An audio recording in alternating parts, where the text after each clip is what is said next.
Good morning, everybody. I hope you are all doing well. Today is Thursday, May the 19th, 2022. And I did a live a few days ago on basically addressing this diagnosis that has been given to Amber Heard on basically borderline personality disorder. And I was accurate in my live that I did. We have come to find out that people of social media do not often, um, they don't often like accuracy. Many people now prefer to err on the side of uh, their opinions rather than accuracy, and that's okay. That's okay.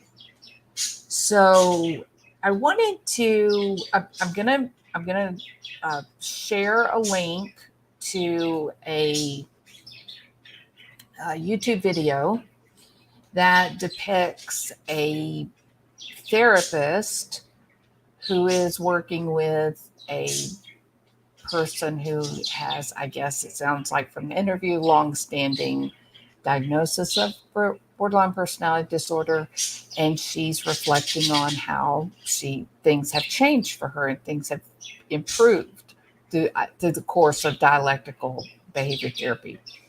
Um, so I want to play that because I do think that it just kind of expounds on the idea of accuracy in these very difficult conditions, these very difficult symptoms that many people suffer. It it does it does reflect that you can be accurate in talking about the impact of personality disorders and how difficult they can affect how difficult they can be and the wide ranging effects that they can have on one's life. Um, we can be accurate and still be compassionate, right? So a lot of people confuse compassion with acceptance, and I think that's the wrong idea. Um, I can you imagine a a child, not that people with borderline personality disorder are children, they're not. I'm not saying that. I'm using this as an analogy for acceptance of dangerous behaviors. Imagine a child who, for whatever reason, had a compulsion to drink bleach. Would we just give in and let the child begin to drink bleach every morning? No. Even though it would seem like a perhaps compassionate move to give the child what they want, it would be harmful, and it would be perpetuating ultimately their demise, right? Their death. So in a situation of personality disorder, the especially like borderline or histrionic, dependent personality disorder, these many of these symptoms play out in relationships.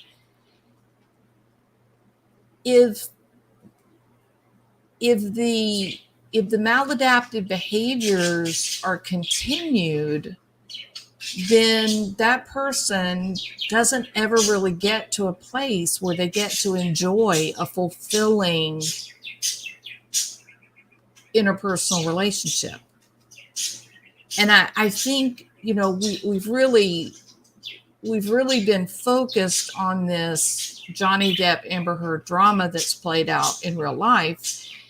And there's an example right there that is so clear, and it's so heartbreaking, really, to really consider it. And that is, look at all of the people involved in Amber Heard's life, all of the people that Johnny Depp opened up his home and his life and his bank account to, he said, I love Amber, you love Amber, that means we're family. And in fact, Amber's sister, Whitney, she and Johnny Depp called one another sis and bro. I mean, they were like brother and sister, or that's what they called each other.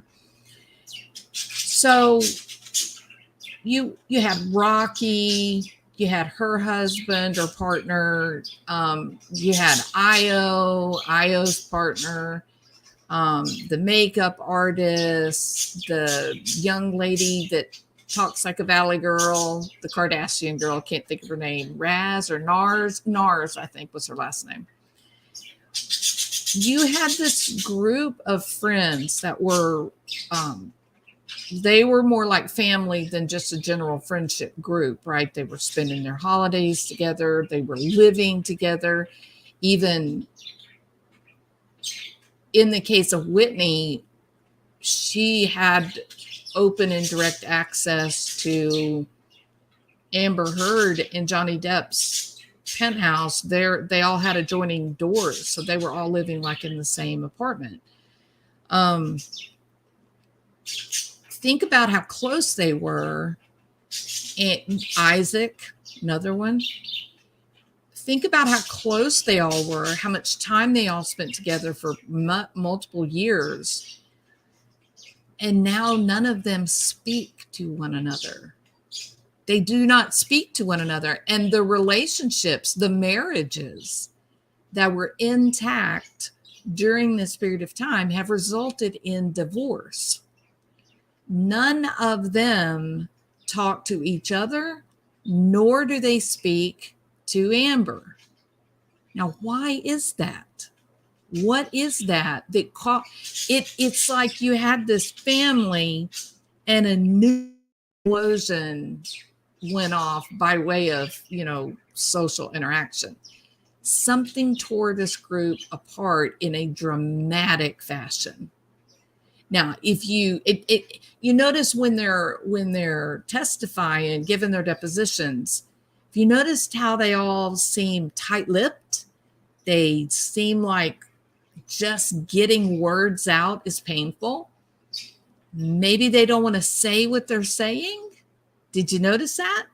None of them particularly speak particularly well of Amber. But what about the witnesses, the character witnesses that came up for Johnny Depp? That is not what you got. You got people that were not only just speaking, just expansively on the topic of Johnny Depp and their relationship.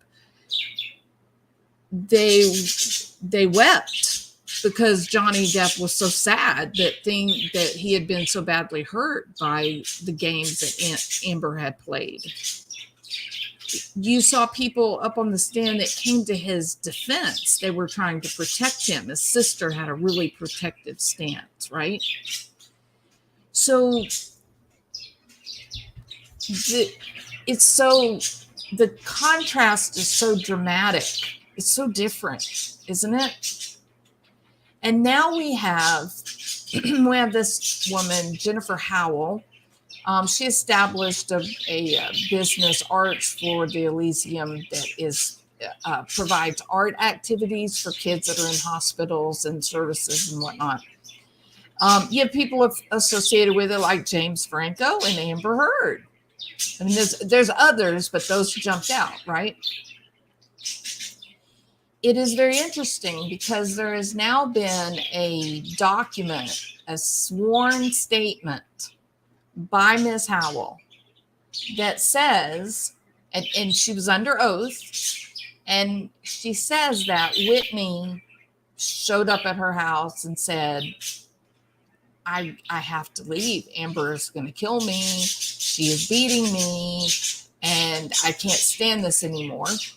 And so Whitney went to work for this business, Arts of Elysium, I think it is.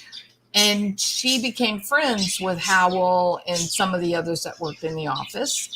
And through the course of this year of time together, she eventually told Ms. Howell that she and Amber were lying. That the story specifically about the staircase, absolutely a lie. And she even said, this is in the statement, the sworn statement, that Whitney said that she thought she was afraid that Amber was going to kill Johnny. I mean, this is a shocking document. Absolutely shocking. So on the one hand, I think about this friendship group that broke up. On the one hand, I think, well, this is fairly typical people that are diagnosed with borderline personality disorder. It is commonplace that there's a history of, lost relationships, chaotic, broken relationships. It's very hard to maintain a relationship in that type of intense emotional environment.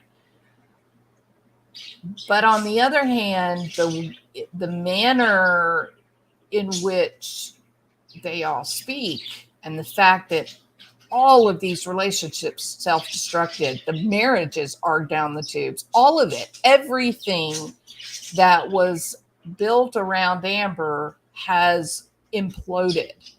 And the question has to be why? Like, why? What happened that was such a strain on all of them? And my concern is that they know they're all lying. My concern is they were friends with Amber when Amber built this scheme that they were going to lie about Depp. They were going to get this money or what, Amber is after revenge, in my opinion. But perhaps money was part of the motivation. I'm guessing. This is wild speculation Thursday. But something clearly out of the ordinary happened to have such force to destroy so many relationships, all in this one group at such a short amount of time. And you saw Rocky's face as she's saying, she doesn't really know what to say. And she says, she cries, and they say, why are you worried about Amber? And she said, because Amber has no life preservation, no awareness for life preservation. And I thought, my God, what a loaded statement. What do you mean she has no life preservation, no awareness for life preservation? And what went through my mind was, did Amber concoct these lies? Did she set Johnny up? And that now it's been a couple of years, and now they're all having to restate the same old lies, and that kind of thing takes its toll on good people, right? So we don't know what happened, but we certainly can recognize that something out of the ordinary took place. And again, you contrast that with Johnny Depp's friends, the people that stood up on Johnny Depp's side of the table. What do you see? You saw genuine, open people that were grieving for their friend, and they were worried about their friend, and they were angry and indignant about the injustices that Amber Heard had visited upon their friend, and they felt protective of Johnny Depp. They were trying to help him. They were worried about him. Not from being a horrible addict. I think that's another lie revealed. I think it's fast becoming obvious which side of the marriage really was dealing with a great deal of addiction and alcoholism. I'm not saying Johnny Depp is a good guy. Don't get me wrong. I think he likes his alcohol, and I think that he smokes his weed, but he didn't have all these problems with cocaine and opiates until who came on the scene? Amber. And Amber brought with her opiates, mushrooms, MDMA, cocaine, Adderall. In fact, we have learned that Whitney taught Johnny Depp the best way to, snort cocaine, to use the applicator of a tampon. I think it's becoming clear that Amber brought with her waves of destruction, both emotional, emotional, psychological, and physical. I think there were waves of destruction. She's not been able to keep any type of a relationship intact. So, what else did I want to say about this topic?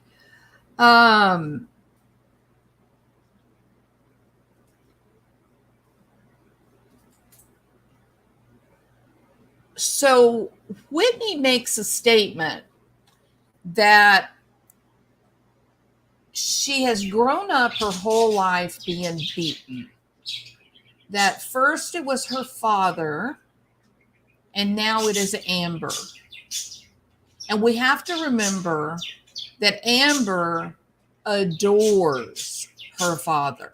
She puts him up on a pedestal. So did she model herself after him? Is that where her aggression and her rage and her propensity to violence, is that where it comes from? By contrast, Johnny Depp learned from his father to stand there and take it, right? To just be stoic, and eventually the fists will stop. What did he say in that recording yesterday? That he got hay rolled, that she came around the bed side of the bed and just began to just pummel him and beat the shit out of him when he's just laying there reading. There were so many of these recordings that caught Amber either in the moment attacking him, or in the aftermath where he's trying to recover and he's trying to set boundaries. Tell me something. With this record, the iPad or phone recording all the time, why have we not heard a single time the monster? Why is it that we have not a single time caught the monster? Oh, yeah. I know. People have said, oh, well, didn't you see the kitchen video where he was slamming cabinets? Okay, so he beat up his kitchen. But I'll tell you what I saw. I saw a guy who was furious, overwhelmed, furious, right? And he catches his wife, the person who's been manipulating him, cheating on him, beating on him. He catches her recording him without his knowledge. Yet again. Does he finally break? Is that the straw that breaks the camel's back? Does he flip the hell out and go after her? Like is being characterized on the stand? No, he didn't. He got the phone and he turned it off and he walked away, what he always does. I don't know why we haven't seen the monster. The monster's so big and bad and scary, and he shows up all the time. It's because it's a lie. It's because for Johnny Depp, as a pacifist, someone who grew up in a home with a raging monster and he's afraid of monsters. He doesn't know what to do in the face of a raging female, because he watched his father teach him to stand and take it. And he, as a young boy, would hide in his closet when his mother was raging. And so the monster for him is the guy who gets drunk and screams back. That's the monster Johnny Depp is referring to. He's ashamed of himself. He says it outright in one of the recordings. He's ashamed of himself and the words that he's used to her. The monster is not someone who's running around beating her.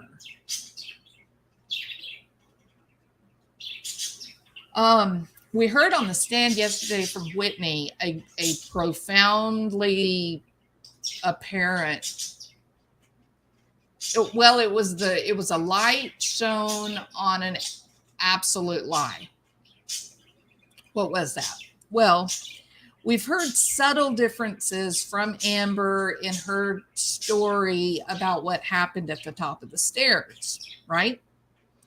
Well, Whitney's testimony was incredibly important because she was the one that was involved in that fight. Remember the big dramatic, Amber's the heroine of the story, and she comes up and gets in between Whitney and Johnny, and she finally, for the first time, lands a punch. Bullshit. Finally, for the first time, actually hits him, and he didn't mess with her sister anymore, quote unquote, right? That Whitney's back was to the stairs, and Johnny was going to push her down the stairs. You remember that? What did we hear from Whitney yesterday? The girl who was in the middle of it all, regardless of which version Amber is telling. We heard yesterday that Whitney said she went after Amber. They were at the top of the stairs. Amber and Whitney were at the top of the stairs. And Johnny Depp came running up the stairs behind Whitney and hit her in the back. Whoa, I'm sorry. How is he going to push her down the stairs if he's coming up the stairs? And why did Whitney go to Jennifer Howell, where we have a sworn testimony under oath that Whitney said that she and Amber were fighting at the top of the stairs, and Amber was trying to push Whitney down the stairs?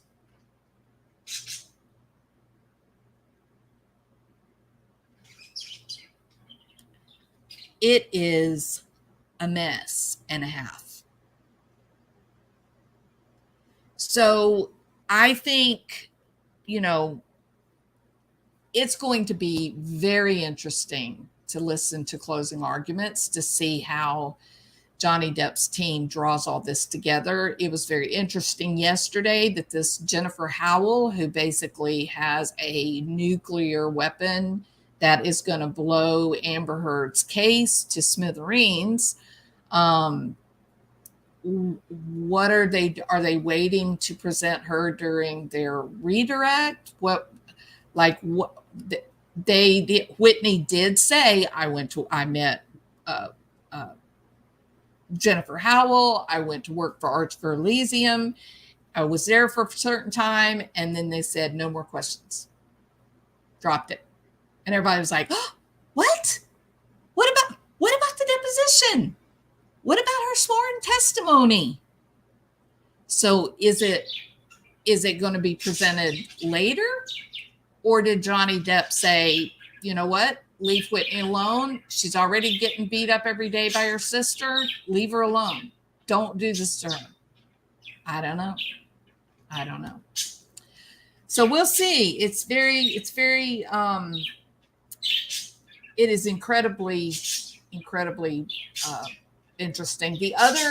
We're also waiting on Dr. Curry. That will be a complete, I mean, that is going to be very interesting to watch. So all of that being said, now I just wanted to point out, this idea is Amber really borderline, and the fact that people were not happy with me as I was factual about the impact of people that have borderline personality disorder.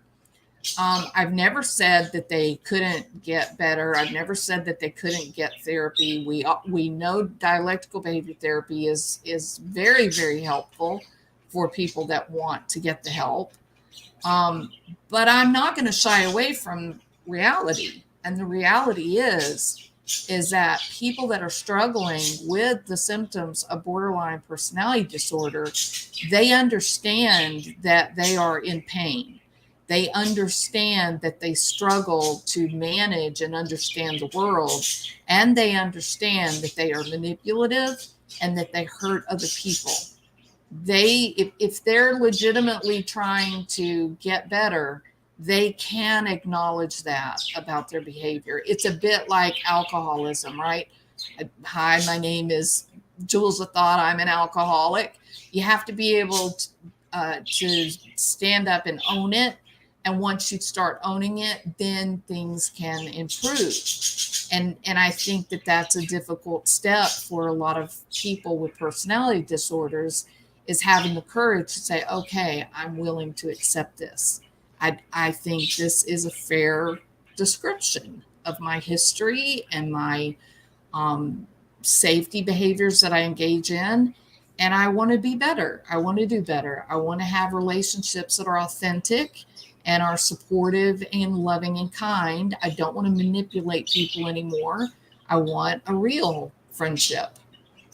I don't want to be raw and feel constantly on the verge of a breakdown. I want to feel in control and be able to work towards important life goals that I have. It's a difficult journey to get to that part. It's very difficult. So you can be compassionate for that, and you can be there whole 100% if someone is really, really eager and working to change and make things better. But you cannot deny the reality of unchecked symptoms of borderline personality disorder.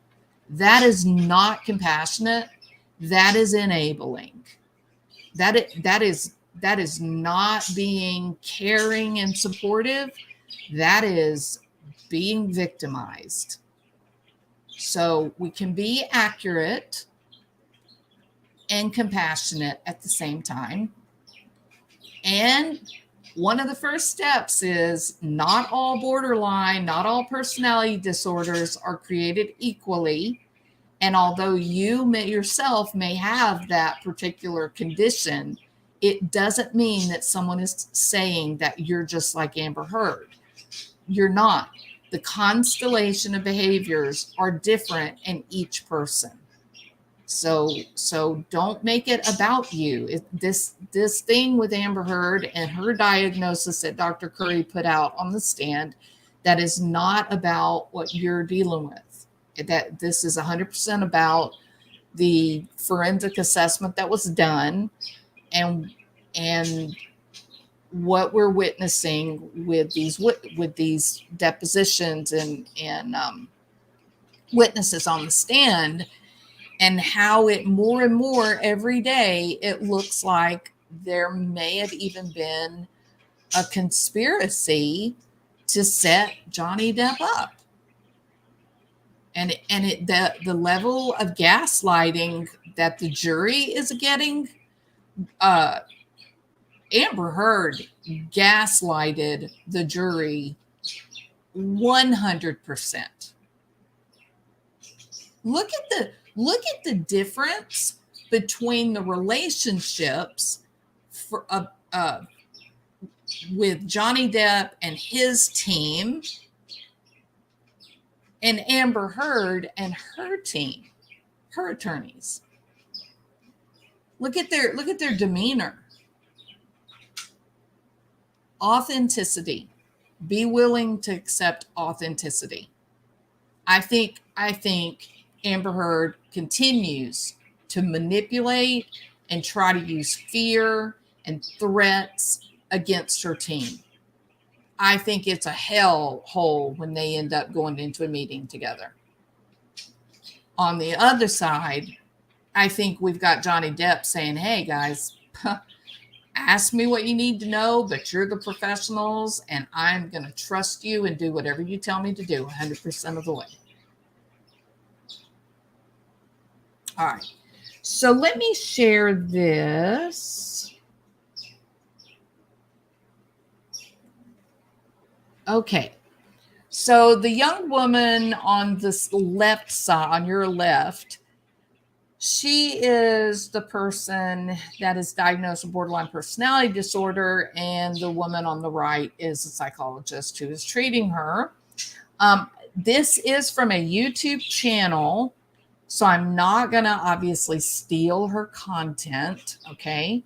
But I'm going to just kind of let it play for just a second to get a taste of what this is like. And hopefully that will kind of inspire you to go over and listen to the full version of the video. Again, we have to be authentic and accurate when we're talking about personality disorders and the symptoms and the way that they affect the person, as well as the people that love the person, the people that come in contact with the person diagnosed. We have to be authentic. We have to be accurate, but we can also be compassionate. We don't have to pretend. It's a very big question. Yeah, it's a huge question. Yeah. So let's just say you were to start with a new therapist. Right. If I were to see you for the first time, what would you tell me about your problems, about what you think I feel like that's how they with? always start off, like, tell me what's going on. Yeah. You know what I mean? I was on, and I thought about that too. And I really don't have anything to tell you about what's going on. I feel like if we're going to go in the direction of like a personality disorder, like I feel like things are a lot better than they used to be. In New York, I was like, not that I'm not a disaster, but I was just like an overt disaster. Like you just had to look at me to know that there was something wrong. Whereas now I'm not trying to kill myself every other day, or like pretending to try to kill myself, or talking about killing myself, or cutting myself open, or any of those things. I think, I think I'm much more capable now of, before I would describe myself as a turtle without a shell. So that's how I felt, like very raw. And now I would say that I have a shell. So I would say that that's nice to know that there's an improvement there. Because, it doesn't feel like that's going to happen. And for a long time, it didn't feel like that was going to happen. For a long time, I just wanted to die. And I don't have that anymore. And so, I would invite you. So I think this analogy she gives, she feels like a turtle without or she did feel like a turtle without a shell, meaning she was just raw. She had no protection from the onslaught of the world, regardless of the form it took, whether it was trying to pay your bills on time, or trying to have a friendship, or even knowing how to talk to someone in public, or having to manage someone disappointing you, or having to manage that you don't like the way your nose looks. It sounds a bit silly when I say it, but people that are living with borderline personality disorder, they're living with an enormous amount of emotion, right? The emotion is unchecked. It's huge, and it's all inside of them. It's turmoil and chaos. It's a constant battle to try to keep things organized and quiet. And occasionally it gets too big, and that's where you see it spill out onto the people around them, whether it's in a fit of anger, cussing, rage, whether it's physical assault, whether it's sexual acting out, whether it's using drugs and alcohol, whatever it happens to be the person's, safety behaviors. And eventually it will merge.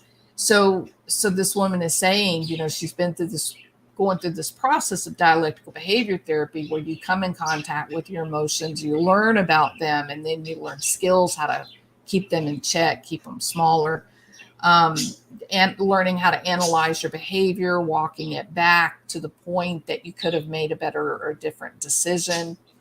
And so through that process now, she says that I feel now I'm still a turtle, still tender, but at least I have a shell. I have some protection now, meaning she can take care of herself. She has developed some coping skills. She knows how to reach out and ask for help.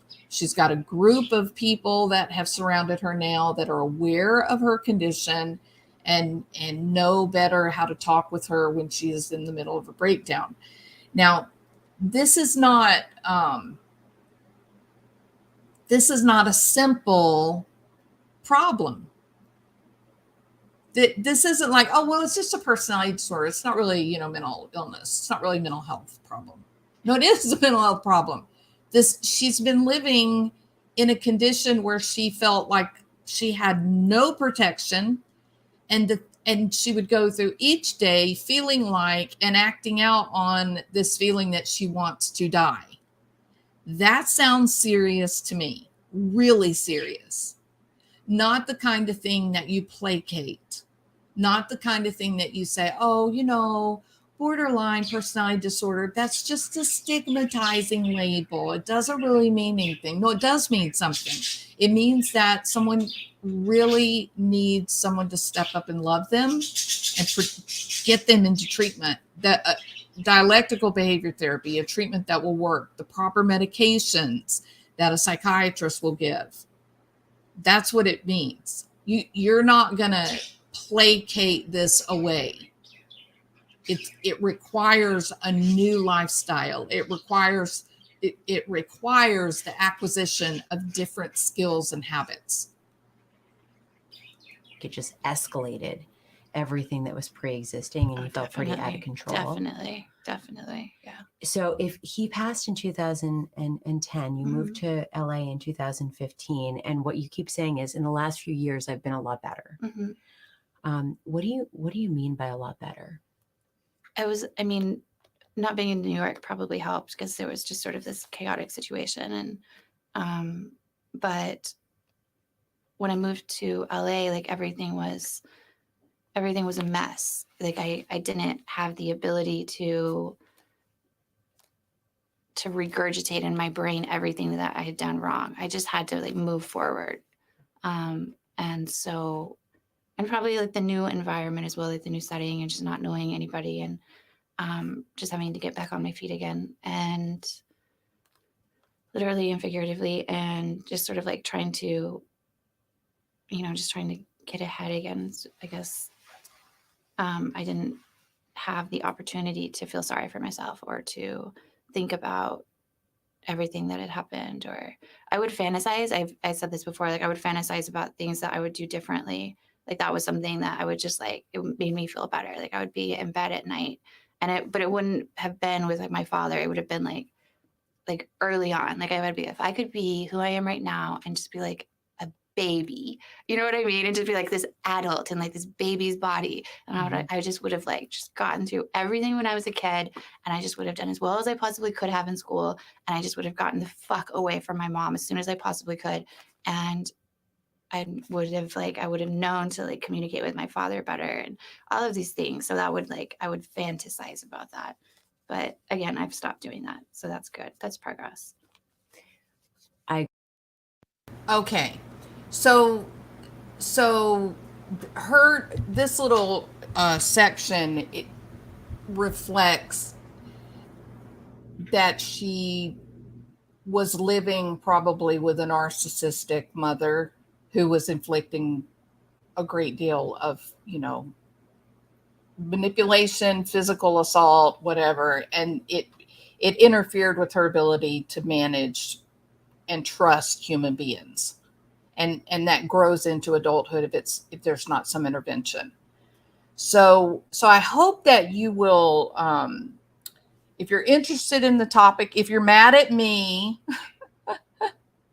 If you're interested in the topic, if you're mad at me and you think what I'm saying is mean, the name of her channel is Borderline Notes. Hi, YouTubers. It's Dr. Karen, I think Jacob is her name. She's got a lot of very interesting videos here. So, you know, she's been on YouTube a long time. So, I hope you will go to her channel, and, you know, if you're interested in this topic at all, even if you're just interested in the Johnny Depp case, and you're just curious how things could have gotten so difficult and chaotic, you know, it might be interesting to go and watch a few of the videos. So here's the link. Here's a link to that channel. And there you go. Borderliner Notes, the Borderline Film Interview Archive. Okay. All right. So I'm going to end this now. I think they're going to be like Legal Bites and Emily D. Baker. They're all going to be firing up their streams and getting ready for the testimony today. So drugs, their main problem. Yeah, well, Kathy, certainly I'm with you on that. Like when you look at the Wells family, I think drugs are definitely at the heart of that mess that's happening there. I think what's happening, though, I think what went on with Johnny Depp and Amber Heard is far more.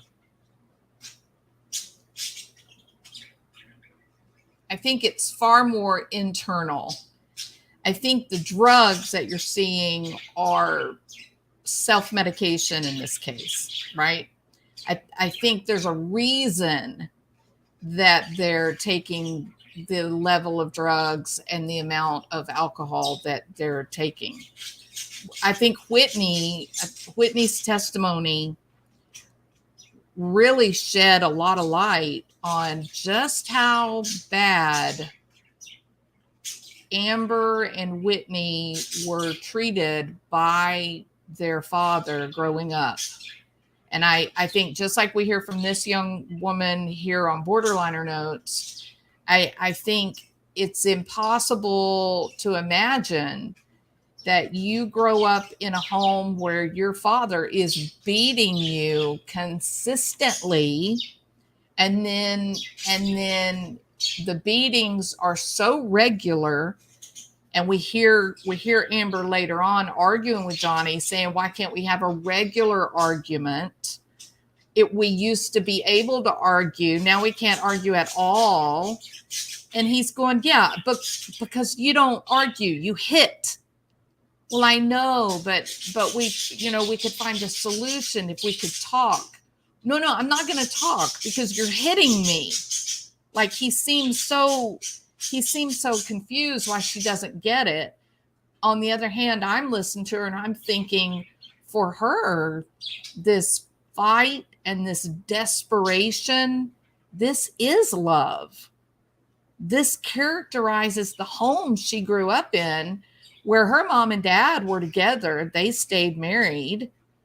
And that was the attention. That was the parental love that was received. Right? So it's safe. If you can fight with someone, that means they love you because they're not going to leave you. And these are really difficult. It's hard when you're a healthy person. It is very difficult to wrap your mind around this dynamic. But I think Amber, on some level, requires chaos. I think she needs this intense relationship, even if it is bad. Right? So So, yeah, there's so many people that remember the swimming pool scene where Rocky is talking to Whitney and she's saying, come on, Whitney, tell the truth. Did you really start this? And she's inspecting Whitney's chest and her arm and her face, and she's clearly been beaten. No doubt. She's bruised badly. Far worse than what those silly pictures of Amber showed. I mean, she was really hurt. And she's looking, and she says under her breath, she says, wow, she really did get you. And she's saying, did you really start this? Come on, tell the truth. Did you really start it? And notice Whitney's demeanor. Whitney is not having fun. There may be other people laughing, but Whitney is not laughing. Whitney is withdrawing as the conversation continues. Whitney is trying to be unseen, and she's just being compliant, allowing Rocky to just inspect her body. She's actually physically touching her. That is a person who is accustomed to being, having her control taken from her. That's a person who doesn't believe that she has a right to stand up and protect herself. That comes on the heels of decades of being put down and beat. So what are we supposed to believe? That Amber just suddenly turned into a victim, and Johnny Depp suddenly went from being a pacifist who hides in his closet when his mother is angry, who watches his dad stand there and just take it. Now we're supposed to believe Johnny Depp suddenly becomes this, violent guy. That is absolutely not. Y'all have heard me before say that if you have somebody like with narcissistic personality disorder that gets with somebody with dependent personality disorder, that's a 6 o'clock news story, right? Well, in many ways, I wonder if Johnny is the dependent one. He just opened up his life and allowed these strangers to come into his world, and they were chaotic. And his inner circle was going, what's wrong with Johnny? Why is he letting these people come into his life? And he's in bad shape. The longer this drug using, alcohol, crazy group is around, he is decompensating and getting worse and worse and worse. Why is this happening? Was it because he needed that family? Was it because he had made a silly decision, left his own home, his own wife and kids, and then he thought, I've made my bed, now I have to live in it. I have to make this work no matter what. I'll just do better. I'll be more loving. I'll bring more gifts. I'll do whatever she says. If she wants to take my boots off, I'll sit here compliantly and allow her to take my boots off. Have you stopped for even a moment to think about how bizarre that is? That's strange, y'all. So I do think that Whitney, in her own way, was trying to tell the world that Amber is the one who hurts. All right. So I hope you will go over and, so let me see what Kate's saying. Kate, it's not an abusive thing. That's what I wanted to hear Joel speak on. The ones I know have, by all measures, beautiful families. What do you, let me go back because I don't know what y'all are talking about. To love some of the more difficult personalities is akin to teaching a rodeo bull to ballet.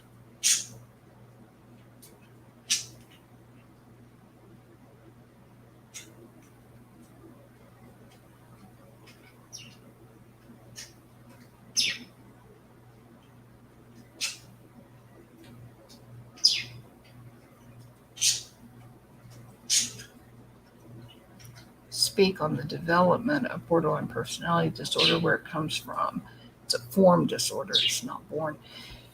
So, human behavior, it is bizarre, Emily. I can't, when I heard the story of, what did you do? You took your boots off. That's my job. And then, and then he says that he comes in and he waits for her to take his boots off.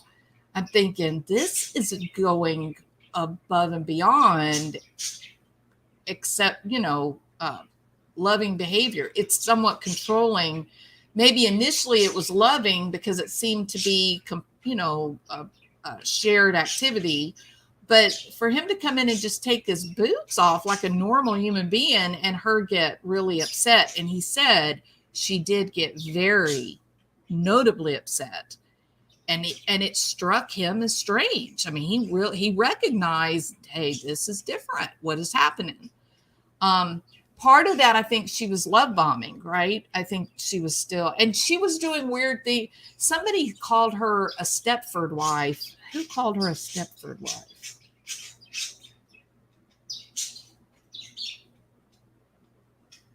Maybe it was Isaac. Was it Isaac that said that she was a perfect Stepford wife in the beginning? She always had dinner cooked. She would rub his back. I mean, she really went all out. And then it was like a light switch. Whoop. And there it was. So, okay. And I didn't like that statement that she made saying, answer me before this gets darker. Does that sound like a threat? Or maybe it was Ben. Yeah, Emily. I don't remember which one said it, but when they said, she was a perfect Stepford wife, what popped in my head was love bombing. That she's in the idealization phase, right? And so she's being the perfect mate to the perfect man. And then when he's like, I'm tired, had a hard day today, I think I'll go to bed early. Bam, the disappointment. It's like a brick falling on her head. What? We're not supposed to go to bed early. We're supposed to be in love. And we're not just in any kind of love. We're in love like in the movies. And when you're in love and in the movies, you're supposed to make these grand gestures. What's happening? Why is our life falling apart? What's happening to our marriage? Nothing, Amber. He's human and he's tired and he needs to go sleep. But that really is the drama. That is what goes through their mind when the honeymoon period begins growing into a deeper type of relationship, a more stable relationship. They just can't tolerate the stable part. They don't like real world. We heard that Amber would stay in bed for days and not brush her teeth and not, take a bath and be devastated. Why? Because Johnny wasn't there. When Johnny was there, you guys were miserable. Now he's gone and you can't get out of bed. So you see the internal battle that is just so illogical. It's so irrational. How can they make sense of that by themselves? A lot of people can't even make sense of it when they're the healthy one and they're watching this happen. They're like, what are you doing? You don't like him. Why are you now grieving so badly? I'm so glad you got away and you're here. I agree, Kathy. It's such a mark of your strength that you were able to save yourself. Depp's statement of when he realized her public image meant more to her than he did says so much. She viewed their relationship through the lens of public image. Absolutely, Rabid. The other thing he said, when they were arguing, he said to her, you don't care about my movies. You don't even know what movies I've made. We don't ever watch my movies, but they were always watching her crappy little movies. So that says a lot too. I think she's in love with the public, Johnny. and couldn't die with the real human being. So I don't think, well, so I think Johnny Depp said what you're saying. He said, he said to Amber, you don't exist. You are not what I made up in my mind that you were. I married someone that is not you. That is actually something that a lot of people come to terms with when they're getting divorced or they discover infidelity in a marriage, that kind of thing. There is this moment of realization where they say to themselves, golly, if you're the kind of person that can do that, then the person that I believed you were doesn't exist at all. Like, how could I have been so wrong? And the reality is somewhere in between, right? Which is what people with borderline personality disorder struggle so badly with. They're all about either the perfect guy who is moral and does everything perfectly right and loves perfectly and is never tired and has money and all of the great things, or they're the cheater and the liar and the bigot and the unemployable, the worst of the worst. And we see that with Amber. She does that to him. He's magical, mystical, wonderful, this exquisite, unique gift that she's had, quote unquote. And then you hear another recording and she's saying he's a failure. He's a has-been. He's nothing. He makes stupid movies. Nobody cares.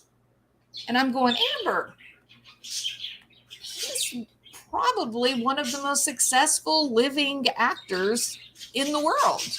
Everybody knows who he is. So you can see that black and white thinking, the dichotomous, idealization or demonization. For Johnny Depp, on the other hand, or for the way that she viewed Johnny Depp, again, I think this is her narcissistic supply.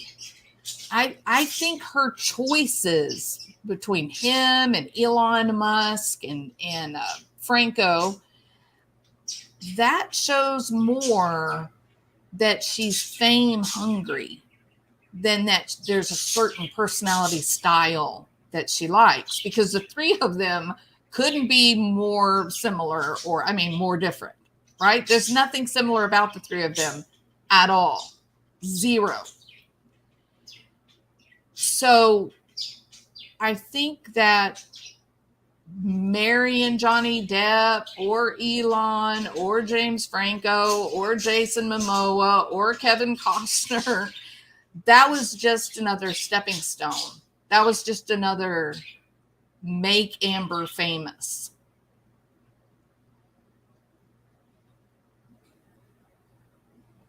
And if that's the case, then, was it a plan all along to end the marriage? It's so hard to know. It's so hard to know. What did that guy say? There had been at least 30 times that she had entertained men in Johnny Depp's apartment when Johnny Depp was out of town. And it started right after they got married. Does that sound like love? Does that sound like she ever loved him? So it's complicated. This is very complicated. It's very complicated. And again, I can't get away from this. You have these friends, Io, Rocky, their partners, the makeup lady. You have this group of friends that were so tight-knit, Whitney, Amber. They're so tight-knit that they're all living together, by God. Traveling the world together on the same airplane. Can't live without each other, right? And in a couple of years' time, They're all divorced. Even the ones that were married, they're divorced. None of the friends speak to one another at all. None of them speak to Amber at all. What happened to tear this group of people apart? I'm telling you, it could be a movie. It could be a movie because it's so weird to have so many close relationships explode all at the same time, including 2 marriages, or I guess 3 marriages, right? It's so weird. It's very, very, very interesting.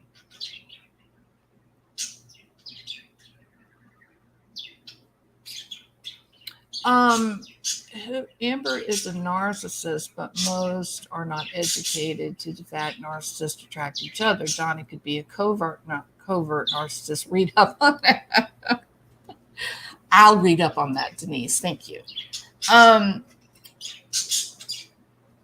Again, the diagnoses that Dr. Curry gave were histrionic personality disorder and borderline personality disorder. She was not given narcissistic personality disorder. I recognize that many people love that narcissistic label. I get that. But I really am inclined to go with Dr. Curry on this.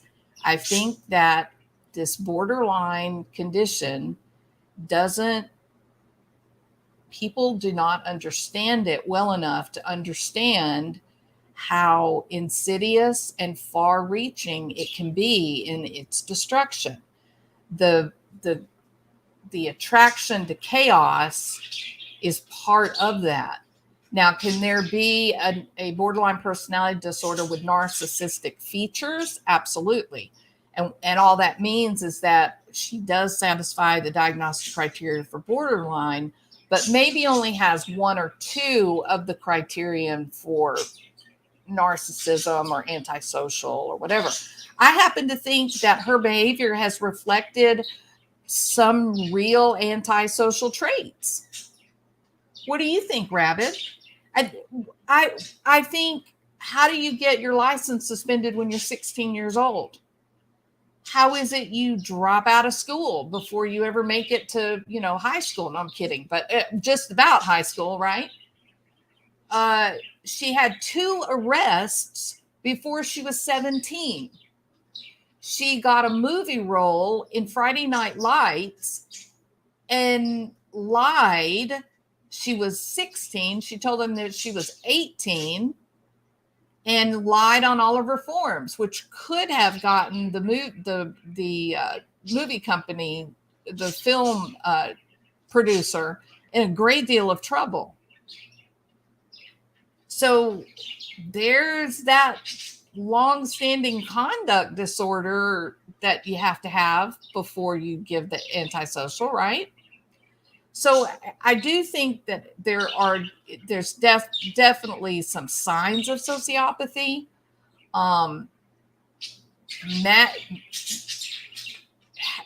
Mix that in with a borderline personality disorder, and things could be quite dangerous, right?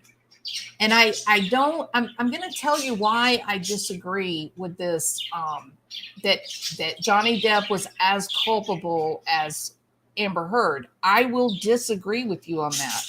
And one of the reasons that I disagree on that is because if you go back and look at his childhood, he hid in the closet when his mother was raging. And when he got old enough to not hide in the closet, although his sister said he was hiding in the closet till he was 16 or 17 years old, every time the mom would freak out or he would leave the house, right? But he remembered one of the flash memories of his childhood was coming out, and his dad was taking a hell of a beating. And he thought, I got to go out there and help my dad. This is against a woman that they said was a very petite, small lady. but she was so filled with rage. And the dad would simply sit there and get beaten to a pulp. He would just accept it. What was Johnny Depp's words were, he was stoic. So imagine a kid whose natural inclination is flight. That's his natural thermometer. Hide in the closet if you can't run away. Get the hell out if you can run away. Not much fight. Not running in there to save the day. Not running in there to grab mom and drag her off of dad. In fact, when he went in there to do just that, he froze in his tracks. He couldn't move. Seeing his mom beating the hell out of his dad, and his dad simply sitting there, not moving, not trying to protect himself, not trying to hold her arms down, allowing it. That even played out in one of the recordings. He said, "You want to hit me?" She punched him in the head. He said, "You want to hit me again?" She punched him in the head. He grabbed her by the shoulders. He said, "Now you're done. You're not going to hit me again." And that was the night that he left. Done. Over. It's finished. I'm not going to accept that he was responsible for what happened. Not in the way that people want to say. I'm not going to accept that. I understand the whole, it takes two to tango. I get that. But I also understand a power differential and the difference between abuser and victim. And I'm willing to say victim. And it doesn't matter if that victim has an alcohol problem.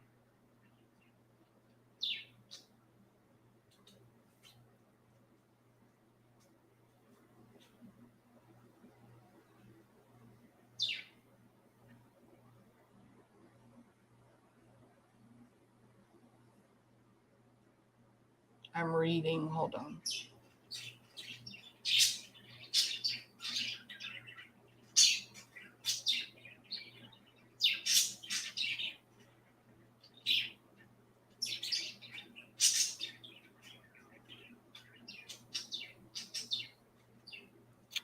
All right.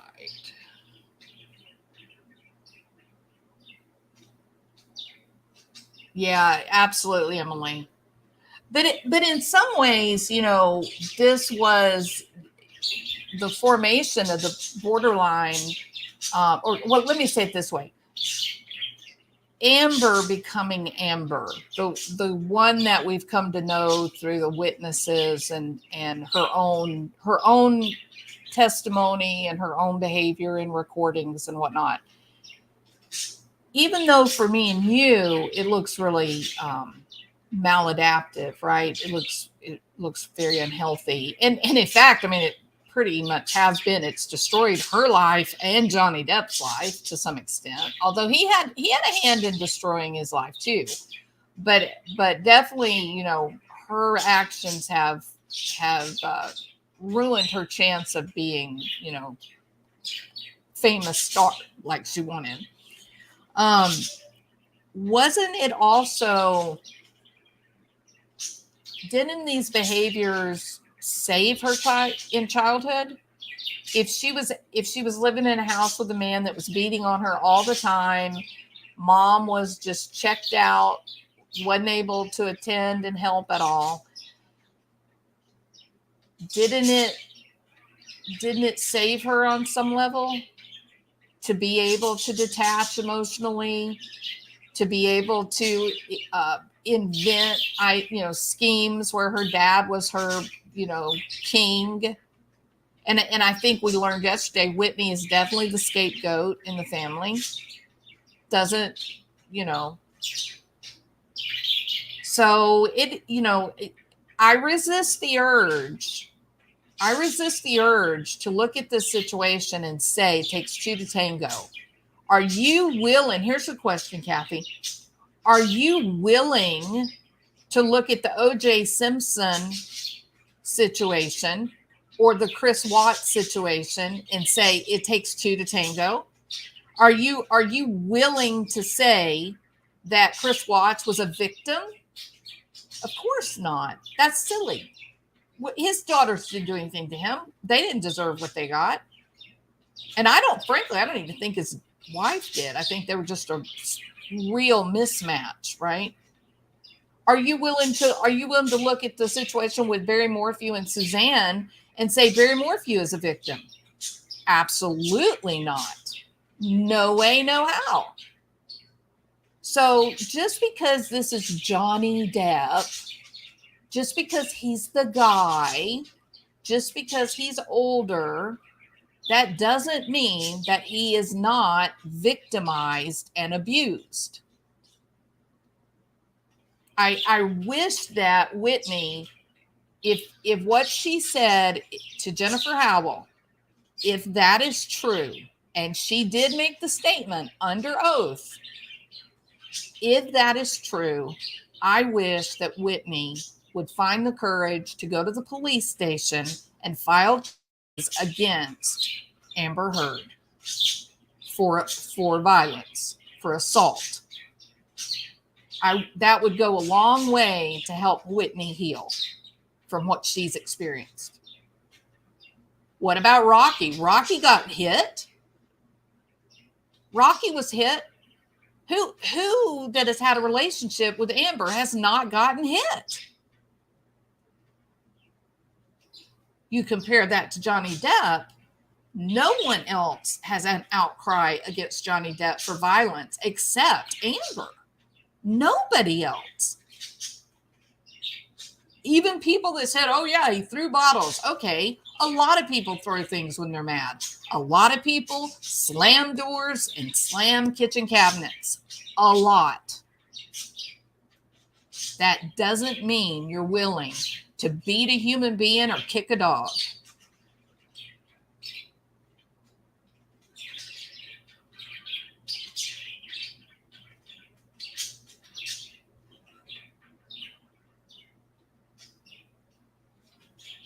The whole absurd story of the SODOMY with the bottle is just absurd. It doesn't even make sense. It doesn't make sense that he's crushed the bones in the tip of his finger. The top of the finger is gone, and he's able to hold her down up on top of a bar and do that. And it didn't occur to her, I'll take a picture of the writing on the mirror, but I won't take a picture of the blood and the bruises and my cut feet. Oh yeah. And when I'm walking through the airport, I'm not going to limp at all. Oh yeah. I don't think I'm going to seek any kind of medical help to make sure that my nose is going to be okay when it heals, because after all, I'm an actress who depends on her appearance. These are contrived stories. She's saying that Johnny Depp stood at the top of that staircase and held her by the hair and beat her over and over and over. He had a pin in the finger where they were trying to regrow a finger. Do you know how painful that is? Yeah, it was wrapped. It's still painful if you hit it. It is an absurdity. When you stop and you move away from the chaos, when you move away from all of the ranting and melodrama that's been presented by she and her witnesses, when you move away from that and you list the facts in a logical, rational manner, it becomes very clear that the story that she is told they're trying to support could not have happened. It also becomes quite clear through the audio recordings and the damage that's been documented. It becomes very clear that Johnny Depp was battered. He was assaulted and beaten, and in no way was that his responsibility. You can hear him saying over and over and over, multiple days, multiple times, we have to get away from each other. I'm setting a boundary. I'm hiding in 5 bedrooms and 2 bathrooms. I'm trying to leave my house. I'm trying to get you to leave my house. We are a crime scene, Amber. I need to be away from you. He is trying to set boundaries. I believe that he brought all those people into his life because he was trying to insulate from her assaults. I think he thought it would keep him safe if they were there, and it didn't. No matter what he tried, she could not control her borderline tendencies.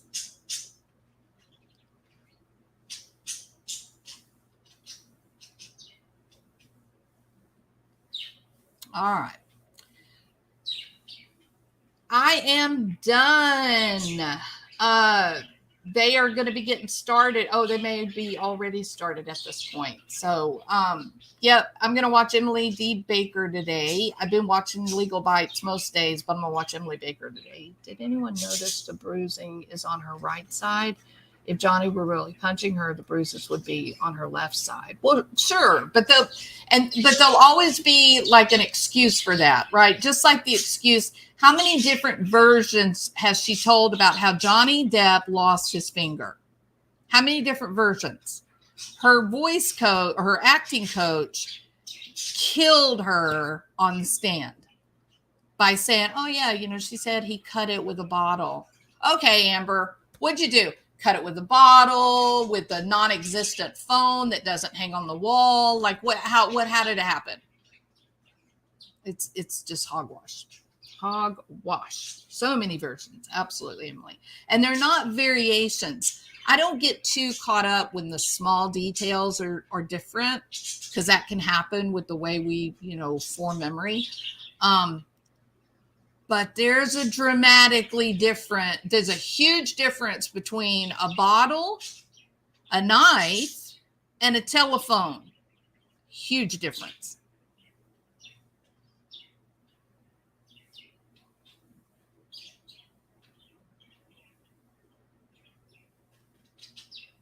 Exactly, Kate. Absolutely. Yes. The story on the beginnings of borderline personality disorder, or I guess maybe borderline is getting more attention research-wise. It is generally accepted that that personality disorders in general are the result of operant classical conditioning types of scenarios growing up. It's just what you've been exposed to results in certain behaviors because you're just trying to survive, right? So you develop these safety behaviors and coping, maladaptive coping and whatnot. Borderline's a little bit different in this particular point in history.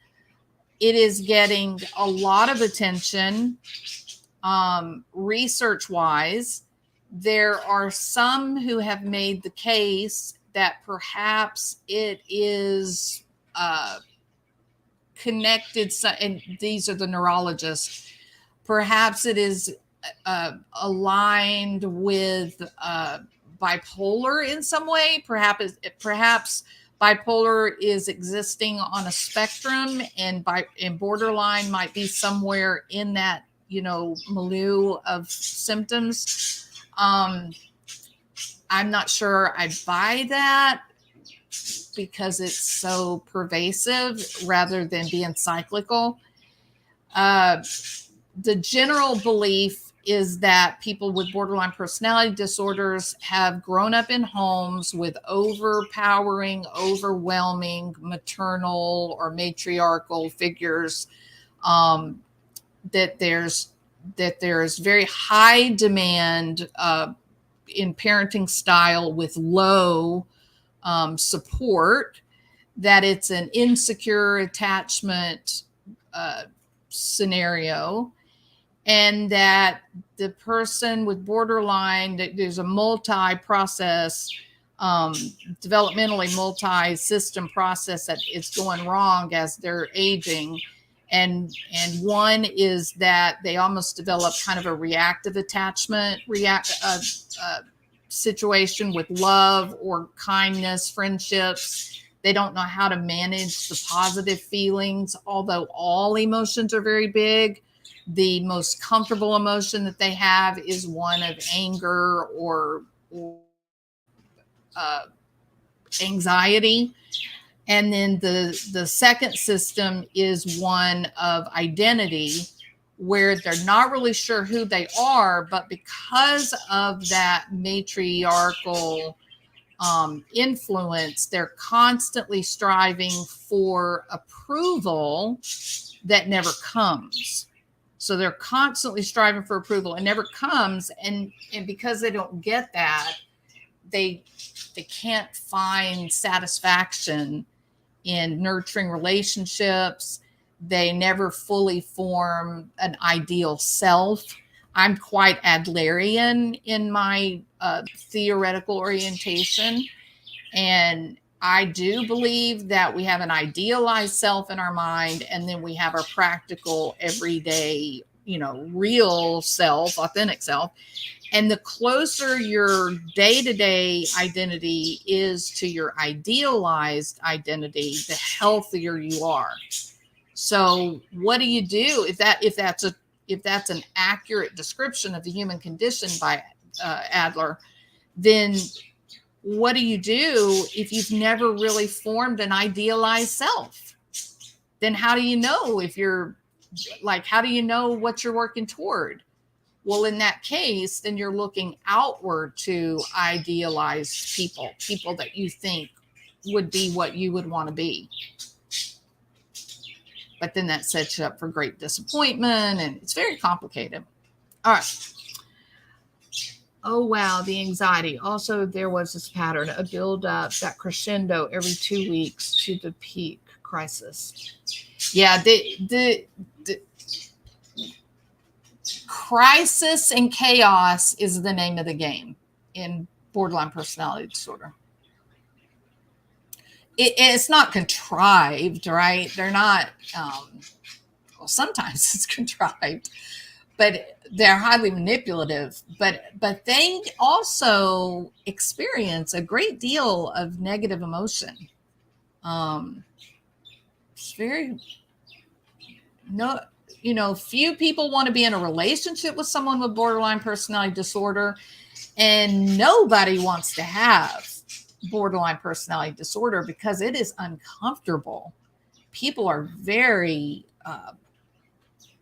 it is difficult to manage. It is very difficult. One of the first things with dialectical behavior therapy, one of the first things is to teach not only just recognition and then body sensory recognition of emotion, but how do you calm it? How do you tame the beast?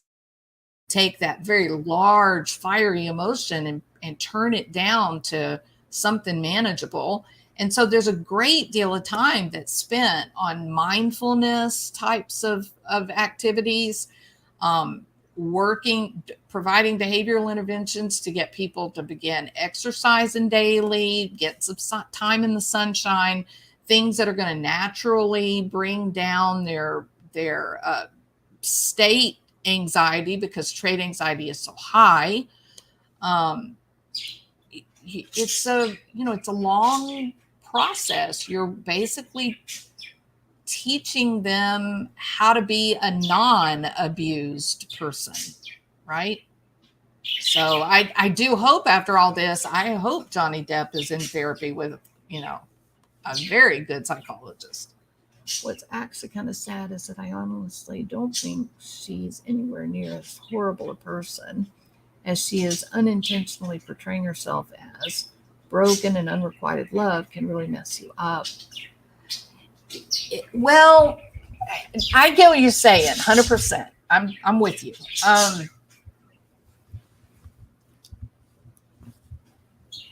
But here's my question. Okay, this is going to kind of freak you out a little bit, Rabbit. Did you know, I'm sure you do, the greatest majority of child abusers, sex,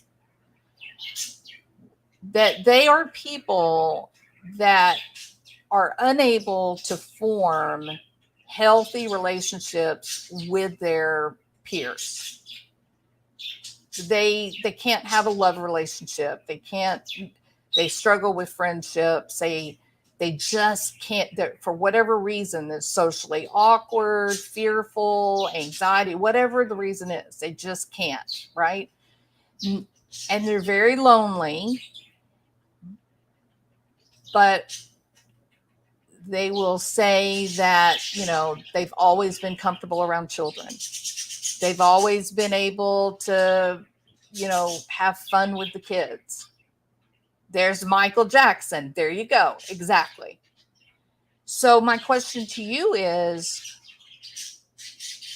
are pedophiles horrible monsters?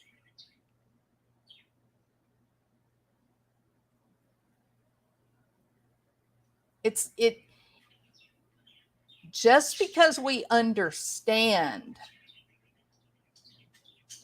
harmful behavior, it doesn't mean it's acceptable, right? It doesn't mean that it's acceptable.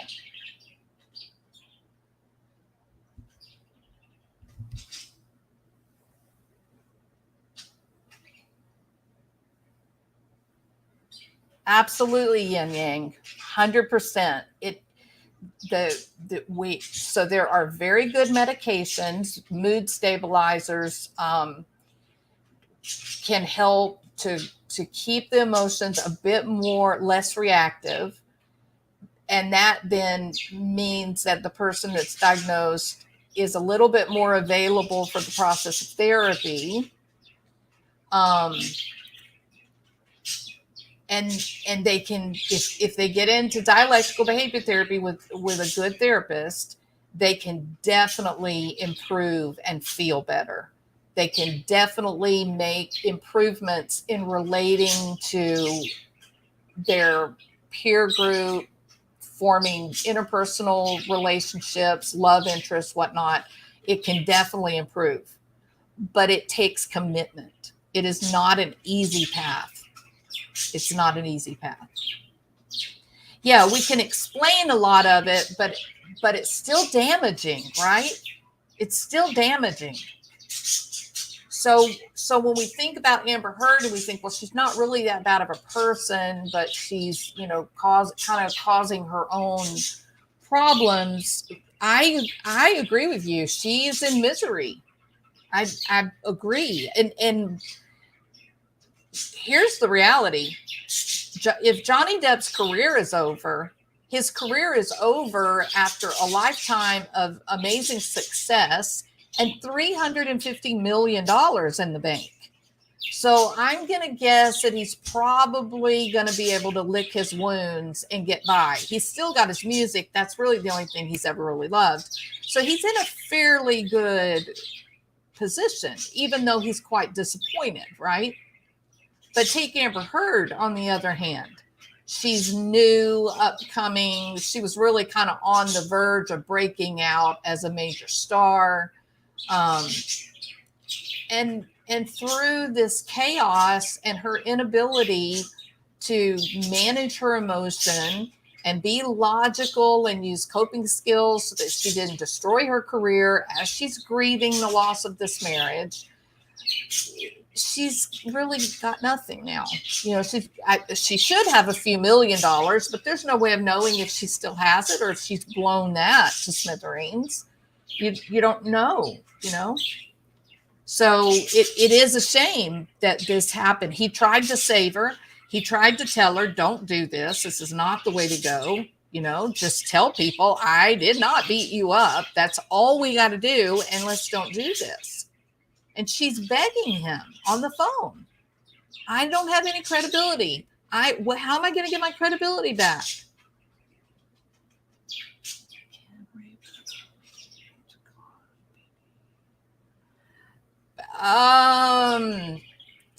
Definitely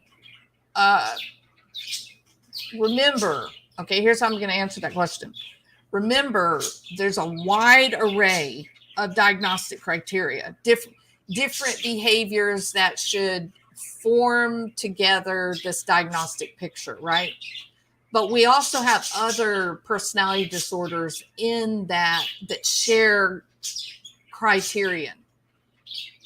So there's definitely going to be a reaction that's going to trigger some of those maladaptive behaviors, and you're probably going to end up with a mood disorder because of the way that young children process and encode traumatic behavior. For a child, trauma can actually change the brain, the chemistry of the brain, so that for the rest of their lives, they'll experience anxiety or emotions, mood in a dramatically different manner than healthy people that grew up and were protected and had secure attachment and all that. I hope that answered your question, Kathy.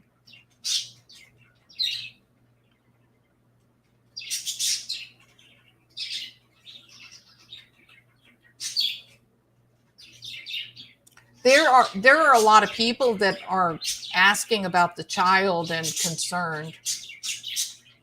I have not taken a position on that.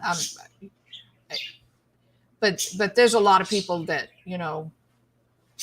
know her, and I think she's got a new wife or girlfriend, right?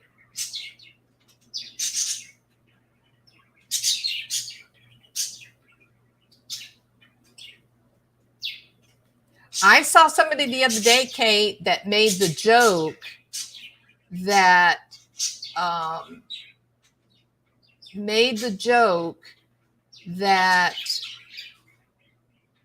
Johnny Depp should be moving and changing all of his locks and be on the lookout for a contract killer, because she is going to be furious if she loses this case. Now, I'm not saying that that's true.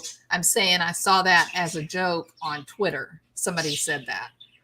But, jokes, I mean, the idea that she will be completely enraged is probably accurate. Now, that doesn't mean she's going to try to hurt him.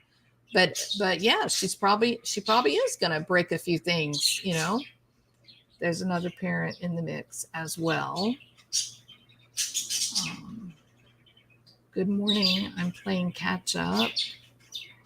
Did you say the bailiff removed her water bottle from the trash? That is what people in the courtroom said. I hear you. We can recognize and empathize with what has created an abuser and understand underneath that as a victim, but she knows they need to be avoided.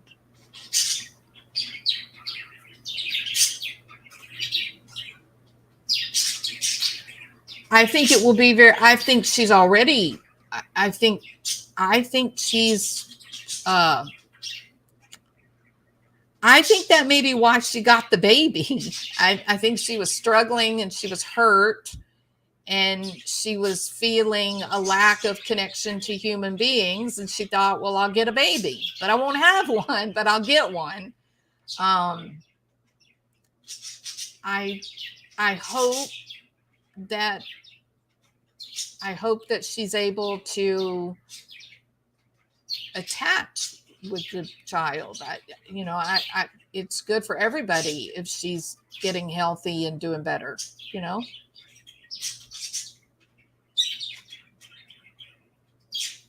Well, I don't think she would have a nervous breakdown to get sympathy and Yang. I think if she has a nervous breakdown, it's the real deal, because I think she's in a precarious position right now. I think this is very difficult what she's going through.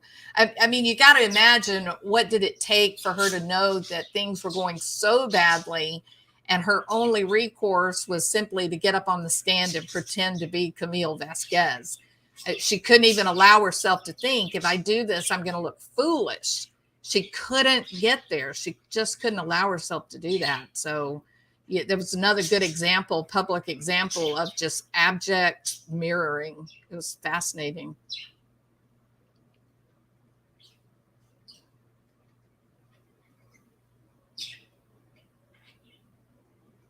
Yeah, true, Emily. It maybe they got the bottle because it was they were just going to put it in a special place for recycling. Absolutely. Yep. Not all borderline personality disorder are abusive. Absolutely, Kate. 100%. I would even say that probably the majority of people that I've known with borderline personality disorder, the only people they really abused was themselves, right? That they didn't act out on other people. They hurt themselves. No, you're absolutely correct. Completely.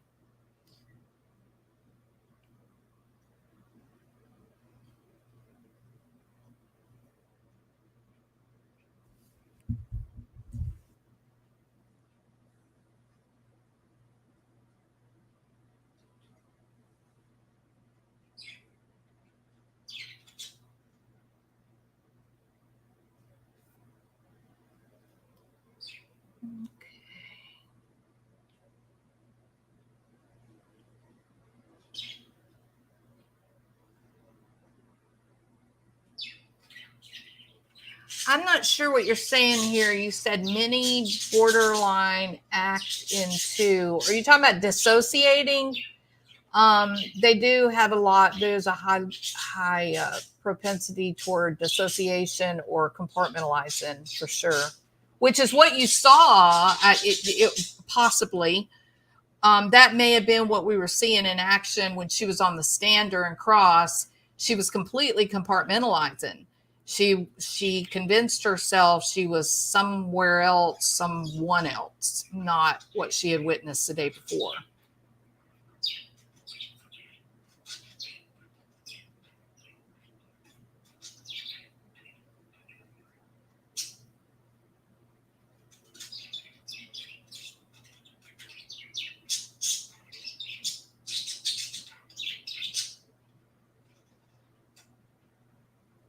Yeah, I think this has been bad for her, Rabbit.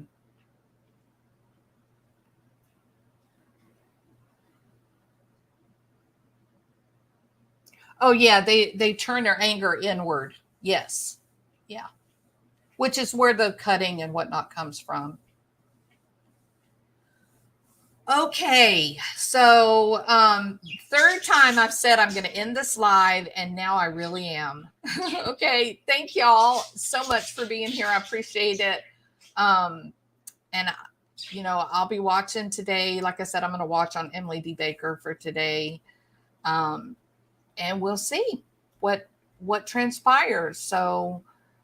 Thank y'all all so much for being here. And thank you, Kathy. I appreciate the conversation with you. Hybrid, you have a good day. Thing one, welcome. It's good to see you. Emily, I've enjoyed talking with you today. Her storming off after her cross blew my mind. Definitely pissed off her attorneys, yet she has created the narrative. Yeah, but what was interesting, Emily, is that the night before she stormed off, I actually predicted it. I said she would do that. It's the grand exit. They do it. It's just something they do. So, all right. Okay, everybody. I'll talk to y'all tomorrow. And tomorrow is what? Wild Speculation Friday. All right. See you later. And I don't even know what my topic is going to be yet, but I'm going to work on it. All right. Talk to you later. Bye.